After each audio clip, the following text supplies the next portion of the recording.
Hi, my name is Jaimy Lee. I'm the news editor at MM&M magazine. I'm here with Ritesh Patel, Chief Digital Officer at Ogilvy CommonHealth. Hi, good morning. Thank you for being here. Thanks for having me. So I wanted to start with a broad question. If you can talk a little bit about the impact of mobile and apps on marketers. Well, that's a big question. I think overall, it's been quite interesting to see the evolution of mobile, particularly for pharma marketers. I think the three things that are going on is the personalization capabilities. You can really target relevant messages to people with the ad networks that are coming up on mobile. The second one is around the apps themselves that are being developed, particularly health apps. You're seeing more and more doctor-focused apps, apps that are used by physicians during their daily lives to get access to information like DocFin, for example, which is the one that's primarily used by doctors for research purposes. And marketers have an ability to access those from a content perspective. And then finally from consumers who are tracking everything using their mobile devices, which is quite interesting. It'll create a whole new set of data that we can potentially use for personalizing the experience. And so now with the arrival of the Apple Watch, how will this type of smartwatch revolutionize health and wellness? I'd say there are two camps around the iWatch. Some people are saying it's just going to change the entire world, and other people are saying, it's just a watch. The things that we got to think about from a healthcare perspective is the device itself, the sensors it possesses and the things it tracks. So it's not only a watch, but it tracks your EKG, it tracks your pulse, it tracks your blood pressure, it tracks momentum, goes up and down. So you can see how it could be used to change the way people behave from a health and wellness perspective, which opens up a whole new category.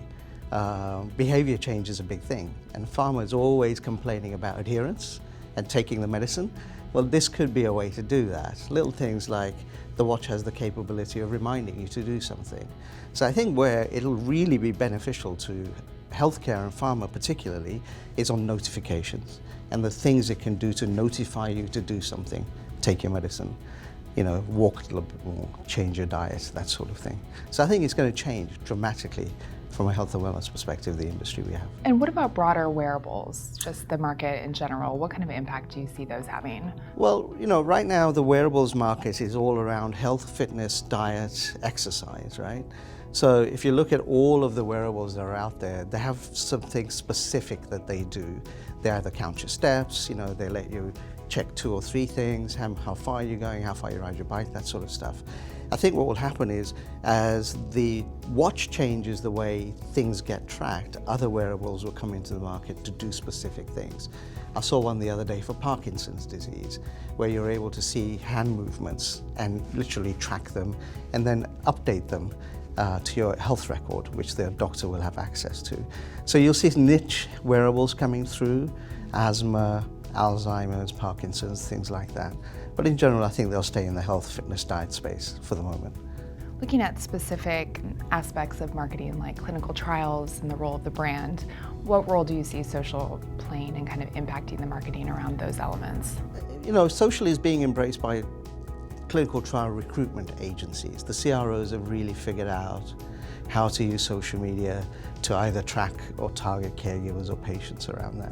But I think where it'll go next is communities around a specific disease and getting people to stay on the trial. So how can we put a care team around you and use things like Facebook or that kind of community to keep the patients within the trial? The two big things really are around getting people in the trial and then keeping them in the trial and getting that data going. If you look at what wearables will do and combine that with social communities, all of a sudden you have a really interesting model to play with for clinical trial recruitment and retention. And a question about multi-channel. Is it a buzzword or is it relevant in today's digital marketplace? I have to throw the multi-channel in. I have a very specific view of multi-channel. I think it's a buzzword. I don't think doctors get up in the morning and they say, now it's 8 o'clock, I'm going to look at my phone, and now it's 10 o'clock, I'm going to wait for the rep, and now it's 2 o'clock and I'll go e-detail myself. I think multi-channel is really a buzzword that needs to be gotten rid of in the industry. We should call it joined-up marketing and figuring out how we really fit into the workflow of the doctor or the nurse or the patient and see where we can interrupt and interject our messages to them in a way that's useful rather than siloing ourselves. I think multi-channel is used by pharma to describe internal organization, not how the doctor or the consumer feels. Thank you for being here. My pleasure. Thanks.